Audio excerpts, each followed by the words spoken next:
I forgot to do. Okay, we're here. You don't get any intros today, guys. Just right into the action because I got too excited to introduce you all to my guest today. And I just hit record before I put in the new fancy music and our little waving hi. So Michael, wave hi. We'll just take the place of technology here. Humans still matter. We're going to prove we're it. human. Yeah. We're human. Hello, everybody. I am Angie Callan, your host of No More Mondays, the podcast where we do explore being human in the modern work environment so that you can design the career, the business, and most importantly, the life that you love. Today's episode is brought to you by Scary Good, Discovering Life Beyond the Sunday Scaries. It is my new book. It is officially out into the world. It is officially available wherever books are sold. And you can also find out more at scarygoodread.com. If you want to reimagine what work and life could and should look like, it ain't a bad read. In fact, it might even be a scary good one. Let's get into it today. I am joined by Michael Newborn, entrepreneur, podcast host, and co-founder of TrySam AI. It is a platform that connects people with their perfect coach. Hey, I can get on board with that, and maybe I did.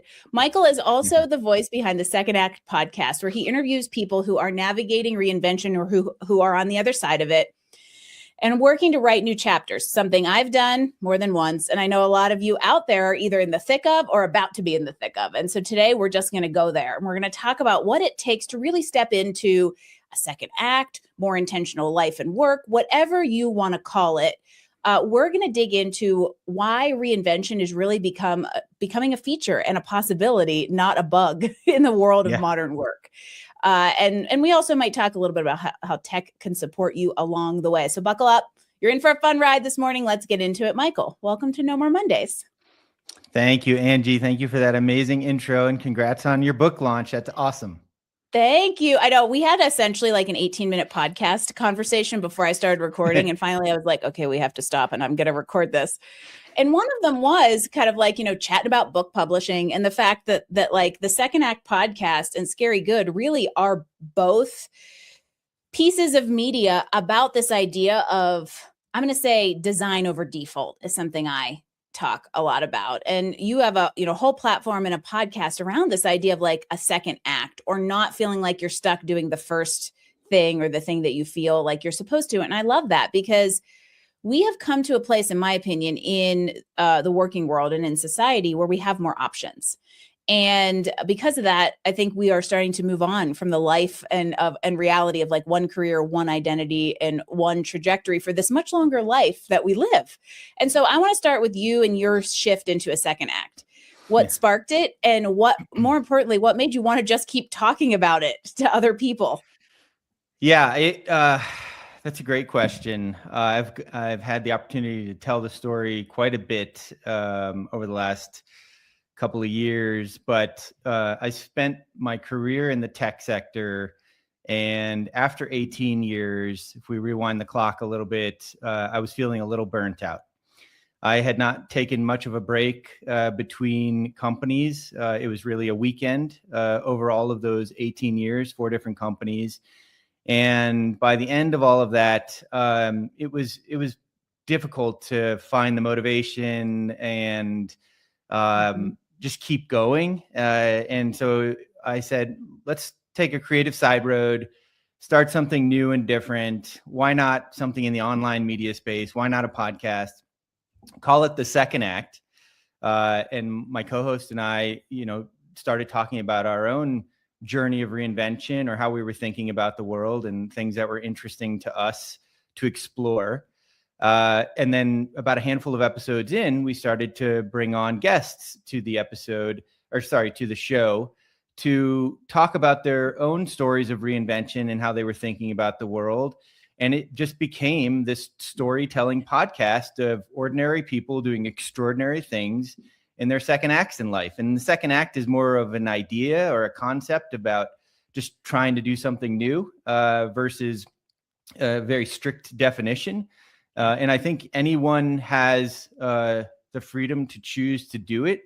There is some planning and consideration that's involved in that, but I highly encourage people to at least contemplate it and think about it because it opens up ways and doors and things that you never would imagine. You said a little word I love in there, and it's choose. And, this is a big platform I stand on, is that we have more agency and control in our careers and in our lives than we think we do, and certainly than we exercise. And I think a lot of the reason for that is we're in a little bit of a shift right now of the thinking, entered the workforce, went to college and entered the workforce under the baby boomer parentage thinking of, you go do one thing. Maybe you change a job once, and then when you're 62 and a half, you get to have fun. And I think that that's what's changed quite a lot, but we're still shifting from like a societal perspective into this thinking that like we do have choices and we do have agency and the ability to design something more intentional, whether it's a 2/3 act, a 1/4 act, a second half. But the big thing is we have to choose to do it and to lean into that a little bit. And so I'm curious, kind of maybe where did you start with that exploration of like, hey, what's possible? And you said you started looking into creative type things. What were the first few things you did outside of the podcast? Well, I like to take myself out of the comfort zone that many of us live in. And I wasn't comfortable creating a podcast, putting my voice out there in the public through this environment. And so I was like, let's just try it and see what happens. So it was more of some intrinsic motivation to just try something new, suck at it at the beginning, and then try to get better at it over time. The podcasting sphere is very forgiving in terms of conversation and all of that. And as you get more reps in, just having episodes that are recorded and having chats with guests, you become more comfortable with the medium and the conversation and the people. And then you just start to ask really interesting questions about people's life journeys and learn about the ups and downs of life and the vulnerabilities that people are willing to share. And it's just fascinating. You just get to meet so many incredible people along the way. I feel like this is a really great medium to be curious, especially if you like to talk to people. And I think that you hit the nail on the head with a few things of like, it's a great place to explore and be curious with kind of like very little fallback, right? You can just not release the suckiest episode you've ever recorded if you really don't want to, or you can put it out there and know that 5 people will listen to it and you're going to be fine. Exactly. But I also think it's a really interesting place to find your voice. Especially as you think about moving into either a new act or an intentional act or something purposeful.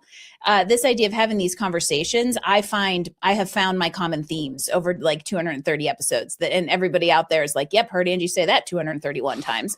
Right. And so you start to understand kind of what you're about. And I also think it's great communication skill builder. And so I think it was such an interesting platform for you to lean into as you were getting curious to this next phase. Yeah. And if you're willing to go back to the starting line and suck at something and try to figure it out internally with our team, we have this word that we've made up, but we embrace fully, and we call ourselves figure-outers. And you sort of have to be that in some of the crazy endeavors that we pursue.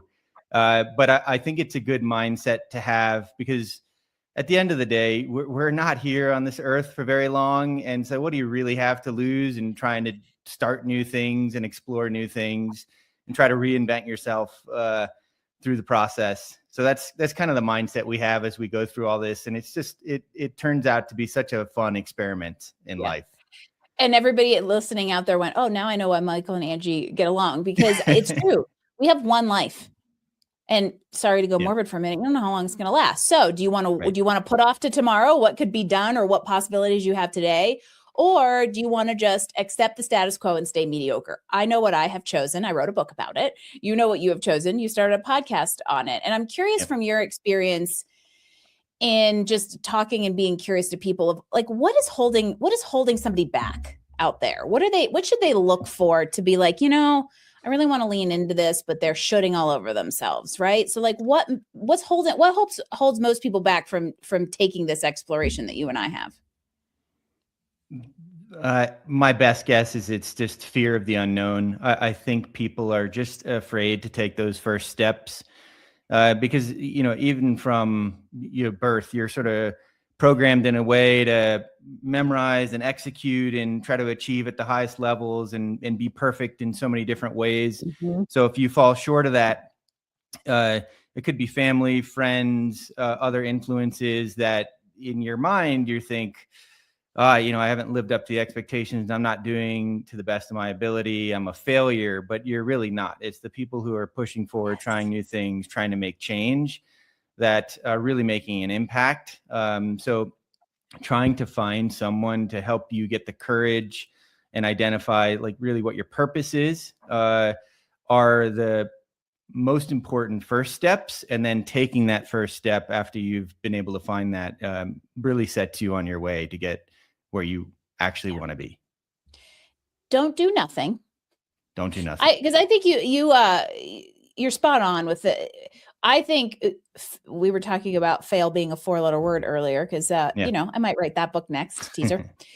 And it really has become this taboo. It's a worse 4-letter word than the other 4-letter word, right? Because it's almost like, I don't think social media helped us out here, but we hold ourselves, because we assume we're held to this standard of perfection that doesn't allow any play in the margins, right? But there's a line in my book that I fully believe, and I think it's the one line I've said the most since people have asked me about it, and that is that failure, loosely translated, is a learning experience. Yes. And ultimately, no one will ever get a promotion, change careers, start a business, create a new platform that nobody has created if you don't try something that you won't be perfect at and you don't know how to do. I think the big thing is when we get into these, like this idea of reinvention and second act, it feels big, big, hairy, and audacious and just too meaty. And so we just look at it as like, man, too large, versus like the chunking it down where you did with like, hey, I'm going to start a podcast and see where that takes me. Right. Yeah. And I'll tell you, before we kicked things off, we were talking about my brother-in-law he does writing on the side, and he's actually a very gifted writer. And a couple of years ago, around the same time I launched our podcast, he gave me a book for Christmas called The Creative Act by Rick Rubin. And it's totally coincidence that we called ours The Second Act, and Rick Rubin had launched his book called that. But there's a lot of interesting lessons in that. But most importantly is the perspective of how we wound up thinking about the podcast and the conversation as more of an artistic outlet. And are we happy with the conversation and what we're creating, and applying that to either a podcast or something else, but just that mindset of like, create something for you that you think creates value and that you feel like you've done the best with. And if there's 2 people out there that love it, great. If there's 2 million people out there that love it, great. But you've done the thing. And that is helpful context in the thinking around the fear and like, what are people going to think in social media and all that kind of stuff that just, forget that nonsense. Like, just do the thing that you want to do and see what happens. Yeah. Because if there's one certainty when you go do the thing, is that it's going to be messy. You're going to go, what the hell am I doing? Yeah. It's going to be imperfect, and just kind of accept that, but allow yourself to go on the ride. And so I'm curious for you, as you allowed yourself to go on the ride, what's something that you didn't expect as you've moved into this, like, let's say, second phase of professional and life? How many doors just magically appear and open? It's mind-boggling, really. When you just start trying to do something new, it seems to attract different people, and then those people attract other different people, and all of a sudden you're connected and talking to and working with people that you had never crossed paths with before, or you've never interacted with before, and the level of support and help, unsolicited, that is offered, is just mind-blowing. And it's awesome from a societal perspective. It's out there. People respect, regardless of the outcome, failure, success. Nobody even cares about that. It's just like, you have actually taken the courage and the initiative to do the thing. Yeah. Humans are really, this feels like a loaded thing to say on this particular date in history, but humans are really amazing and supportive of each other if you allow it. right? And I think that we have to be more intentional about both giving that and allowing it nowadays, where disconnection is a challenge. But I love what you just said, because I agree. I have, you and I, right? This is like our fourth hour of conversation, the second hour that's been recorded. And it's cool, because we would not have crossed paths had we both not ventured into something different. And while it's scary, it's so amazingly rewarding, and you will find out more about yourself than you ever wanted to know, probably, but you will be a more complete human in the process. And so on that note, let's have a real moment. What's been really hard for you as you've made this change? I would say for me, and probably many others, that we tend to overestimate what we can do in the short term and underestimate what we can do in the long term. So it really is an endurance game. Like, just, you don't need to make this massive progress every day. Yeah. And actually, one of my coaches had shared with me early on that if you just focus on getting 1% a day better, the compound effects of that over months and years is significant. I mean, orders of magnitude greater. Yeah. And you don't even need to define what the 1% is. It's just like, is this thing that I do, can I assign that to the 1% for the day and call it a day? And then you'll find yourself over time, okay, this feels like a 2% day, or this is like a 3% day. It's not a 1% day, but the baseline's still the 1% day. And so that has been helpful when I'm feeling like I'm not making as much momentum and progress as I'd like in the short term. Compound effect, Darren Hardy. There will be my book drop for the day. But it's totally true. I mean, you could, even if you're a numbers person, you are talking to an engineer and a product person, play coach on TV over here. It's like the stock market, right? 1% growth over a year will actually net you more money at the end of the year than one big spike that falls off again. And a lot of this is just like the consistency that you build, and to focus on the things that are going to move the needle for your thing. And I love that you also call it like the thing, because there's this conference I go to every year called The Thing, and it's about doing the thing. And so shout out to Terry and the crew, because I've had a ton of them on this show. Nice. And it's good to have reinforcement of that from somebody kind of outside of it. And speaking of engineers and products, go into a second half. Yeah. I want to talk about identity for a second, because I think one of the challenges that we as professionals have in stepping outside of the thing that we've always done to do the thing we think we want to do is that we over-identify with it. And I know for me, when I left engineering, it was definitely like an identity crisis, because that was the thing that kind of made me interesting. I know now it is the least interesting thing about my weirdness, but you know, you go into, you go to a party and somebody says, what do you do? And you're a female, says, oh, I'm an engineer. You're interesting. Right. And I think in society, we do that a lot. We really identify with what we do for work and not necessarily who we are. And so I'm curious how that kind of re-identification went for you as you stepped out of the tech world to find new footing. It's an interesting question. And it's like, who are we, right? Like, are we this resume? Are we this title? Are we this whatever? And as we mentioned earlier, we're all about these stories of reinvention and reinventing ourselves all the time. And we try to emphasize, like, worry less about the outcomes. And when we're talking about the thing, doing the thing, that'll help describe you in that moment, in sort of however you want to be around the thing that you're working on. But it's fluid. It's like you're never this thing forever, or this person forever. And that's a good thing. Like, we're all growing and evolving as people. Yeah. And like the stereotypical question at like a mixer or whatever, some kind of happy hour thing. What do you do for work? Or like, hey, I'm so-and-so with this title. I'm like, I think people should ask, like, what's your favorite running shoe? Or what's your favorite vacation spot? Like, just as the opener, because it's much more interesting, I think. So much more interesting. I don't know. I think I got off on a tangent. I'm going to challenge you to try that at your next networking event. But here's, in some cultures, Yeah. We are the only culture where that is the lead off, right? And I would even say there's some areas of the country where it's more significant. East Coast and major cities for sure. Here in Colorado, we're a little lucky because a lot of times it's what do you do outside for fun?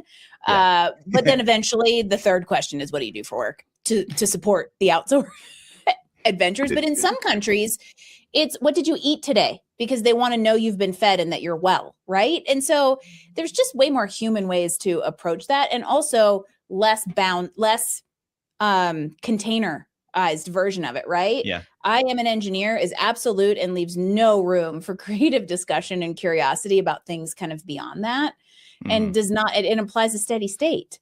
Whereas, I help people reach their full potential and make sure humans still matter makes people go, what? How do you do that? Right? Conversation starters. And speaking of identity, you kind of came full circle and ended up back in the tech sector. I did.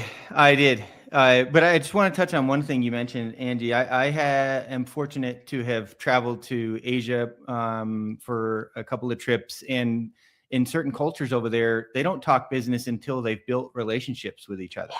There's a lot of formality around building relationships. I remember a very specific term called guanxi, and it's building trust over informal discussion and even a meal. And for some reason, in our society at times, it's like, let's get right to business. And I do appreciate that with some of the other cultures, and that there is this more meaningful connection that is established between humans at the beginning before we get to the business. So yes, Americans are intensely goal-based compared to anyone else in society. If you study communication styles, you will totally know this, like intensely goal-based. And so it's just, let's get to it. Let's get to the point. Let's get to it. And, it's funny because like I consider myself pretty direct to the point communicator, but I think that's different than like this intensity to get to some sort of tangible, what can you do for me and what can I do for you kind of thing. It'd be sweet to be like, hey, who are you? And do we want to have this kind of relationship first before just going all in on it?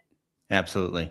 But then to come back to your question about how did I get back into tech and bring this whole thing full circle, because I did. I had a moment. It's like, I don't know, it's tech. I feel like I've accomplished a lot of the things I was hoping to accomplish. 18 years is a long time in the industry. Maybe there's something else. But over the course of the conversations with our guests about stories of reinvention, and learning all these different industries and backgrounds and paths people have taken, 18 months into it, I happened to grab coffee with someone, and we were talking about life and their second act, and the product person in me. I've spent a good deal of time in product management, product leadership.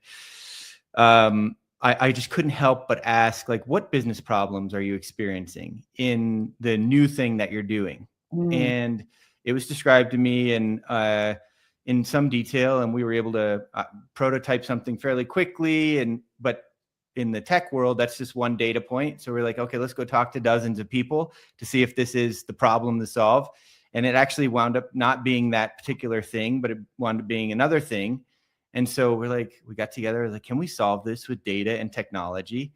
And we started to all get excited about it. And it was a new type of product that none of us had ever really worked on. So that was exciting. And I found myself back in the throes of technology again, building TrySam.ai. And it's just been an amazing like full circle moment. And it was encouraging that I hadn't lost some of the passion with technology, but also scary, like trying to now build something from the ground up rather than work for tech companies in the past. So that's how I got here. It's a way different capacity and it's a way different feeling to be founder versus cog in a wheel, for sure.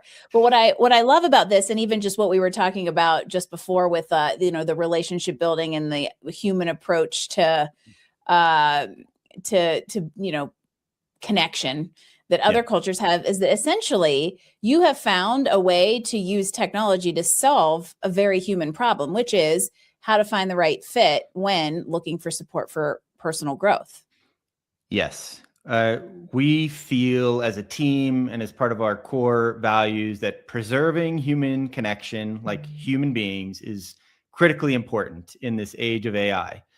So we want to connect people as best as possible using our technology. In our case, it's professional coaches with people seeking coaching expertise in that moment for whatever's happening. Sometimes it's really good things, like I've been promoted really fast, or I've taken on all these new responsibilities, or I'm starting something new. I'm in the position to do that. Or it could be something, everything's going off the rails. I need help right now. I need someone who's traveled this road before. And so we try to use technology and AI as the bridge to connecting the expertise with the person seeking that expertise. And that's what we've created. Think of it as like a modern day version of Match.com for professional coaching, if I had to put it in a sentence. But it's really cool to see it come to life from the ground level and solve this problem of like, hey, as a coach, here's all the cool things that I like to work on and that I find interesting in the clients that I work with. And as a coach seeker, you know, here's all the things I'm looking for. And I also find these other attributes or qualities in a coach helpful when I'm engaging with them. And so that's the problem that we're solving. Well, and that's where I think, you know, when this is some of the stuff we were talking about in the green room, is like almost like the order of applying technology, right? What you just described is an AI enablement tool for humans on purpose, right? And it isn't just replace humans with technology. And I think that that's a really important balance to think about as we move further into modern work. And as you put together a platform that is really meant to have technology be the connector between two people. But that's what's so cool about the possibilities and what technology can do for us.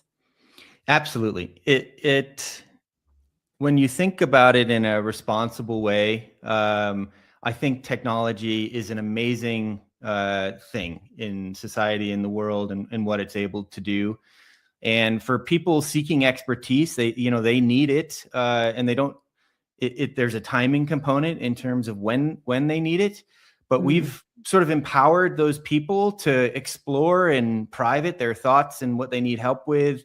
And it's free, and they can, as they sort of figure that out through the technology, and they get matched up with the people that are best suited to help them, they have full control in terms of when they can engage with this expert.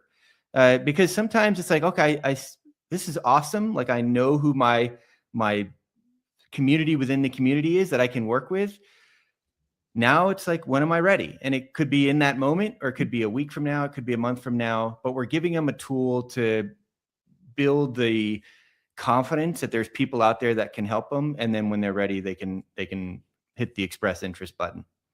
Well, and just to kind of go back to the big picture that we've talked about a lot here, is that if you feel like something is you're ready for the change, right? Whether it's a full-on second act, or whether it's just like something's missing, or just there's an inkling, right? This is an example of one small step you could take to say, yes, who's out there to help me? You don't even have to talk to him. You don't have, let alone pay him right now. But this is, and yes, it's a commercial for TriSam AI. However, it's also representative of not only what technology can do for humans, but more importantly, what we as humans owe it to ourselves to do and explore and lean into as we try to tap into much more of our human potential than we ever do. And these are the kind of examples of small things that you can go and do and explore to say, okay, I'm ready to see who can help me. And then when I'm ready to talk to who can help me, I'll take that step. So if somebody wants to check out Sam AI, how do they find it? How do they find you? Where do we follow along with you in the second act and all the things? So certainly you can find me on LinkedIn, Michael Newborn on LinkedIn. And then we have our podcast. You've already mentioned the second act. And then trysam.ai is the URL. So it's really a call to action to try Sam. Sam is the persona that we've given the technology to start your clarity chat on like exactly what you're looking for. And then as you figure that out with Sam's help, you actually get connected to a human being when you're ready. And that's it. But I want to just come back to, we've talked and used the word a lot, explore. I love explorers. I think of myself as an explorer. It's so much fun to be an explorer and see what's out there in the world. And in fact, we actually use that term quite a bit at a previous company. You needed to have an explorer mindset to really sort of like discover things and figure out where to go next. And I feel like humanity itself is like, it's built into us. Like we've been explorers all our lives. Yeah. You know, so I just love that word. So I'm so happy that we're using it. Well, and it ties back to curiosity. We are by nature curious people. Unfortunately, we've also become way too complacent to just follow into norms and not use the explorer or the figure outer brain inside us that wants to be curious. And that's I think this entire conversation, whether it's specifically about podcasts or the technology or whatever, what I wanted to talk about with you, Michael, we really brought out. And that's this idea that if you give yourself the permission to explore and experiment and be curious, you will land yourself in a world of more satisfaction. That's for sure. And it may not even require some giant change, or maybe it will have a second act, but you owe it to yourself and the power of the human brain to use more of it and go out there and be curious. Well, for some reason, I don't know if this is recent or not, but humans seem to default to, what if I try this and it goes badly? Yeah. Instead of, what if I try this and it goes really well?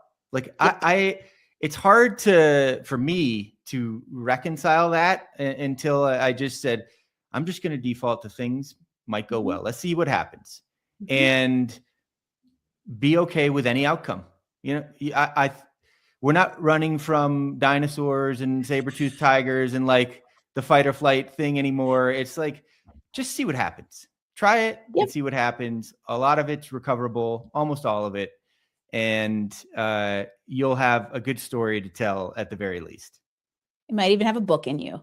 You might have a soon-to-be best-selling book in you. And it might be scary good. But it might be you took the words out of my mouth, like literally. That's fail as a 4-letter word, right? We've gotten so caught up in this idea that we can't do anything poorly, that we just don't do anything at all, which puts us into this like what if horrible worst case scenario catastrophizing mindset, which by the way, 99% of the time, none of those are even possible. And if they are, they have such a low chance of happening that it's worth the upside and looking at what if instead of what if. Yeah. So there's our message for you. What if? And in this world of AI that's not going away, I think the skills that are going to become much more important are creative thinking, problem solving, and less about memorizing and perfection and all this sort of stuff. So taking these risks, doing new things, using your creative brain that you've been given and just starting to explore and build, I believe you'll be rewarded in the future with that sort of approach. Human skills are where they're at. I'm actually going to extend what you just said, because one of the last question we always ask around here, you just kind of queued yourself up for perfectly. And that is, in thinking about the future of work, what's it look like to you? And more importantly, how can we humans stay grounded while we navigate it? Yeah, earlier in the conversation, we started with the historical or legacy approach to work, where you work at a company for a long time and climb the ladder and do all those things. And we've certainly evolved, at least with some of the more recent generations. Like I think about work differently. There's been all these macro events that have affected my life, and the loyalty to employers and and vice versa has sort of been diminished. And so I need to think about, how I contribute to the company and to the world, but also do things that are important to me. And what that looks like is probably a lot different going forward in terms of building different areas of expertise, building some domain knowledge and expertise in certain areas, and maybe having side hustles, different jobs. I don't even know what a full-time job will look like in 5 or 10 years. So just be open to that world shifting and start to build skill sets with the tools and in the areas that are interesting to you. Diversify sounds like a good summary of that statement. And I think it's totally true. Yeah, we're beyond finding all of our meaning inside our vocation. Yep. We are also beyond the loyalty and trust of employers, and to some extent need to take the agency that we have in order to give ourselves options. And so I think that's a really great way to think about how we make sure we stay relevant and are able to navigate the future of modern work. Yeah, and it gives you permission to like explore, and then if you're having a conversation with someone in the future that is work related, and you're like, hey, I'm thinking about pursuing work in this area, or maybe with this company, I imagine a lot of people are going to be like, okay, show me why this is a passion area for you, or why you think you'd be good at it. And it's going to go beyond a traditional resume, whether digital or printed version of that. But it's like, show me something you built and why you built it, and sort of like the meaning and passion behind this thing, so that people understand, again, how you've broken down the problem, solved the problem, used a creative lens to approach that with all the tools at your disposal today. And it all started with giving yourself permission to explore. That sounds like a pretty great way to wrap what has been an excellent conversation. Michael Newborn, thank you for being part of No More Mondays. Thank you, Angie. This was a scary good conversation. I didn't pay him to say that, but I do want to remind all of you out there that second acts aren't just possible. It's very possible. This is the reality and the real story of where we're going in the modern work. And I want you to really remember it's never too late to put on that curiosity hat and explore or even start something new. Reinvention is human, it is possible, and it's yours if you choose to take it. And if you want some more proof, I do have a scary good read all about it. So head over to scarygoodread.com if you want some inspiration to explore that new chapter. And in the meantime, I will see you next week for another edition of No More Mondays podcast. Michael Newborn, thank you one more time. Thank you, Angie. This was a lot of fun.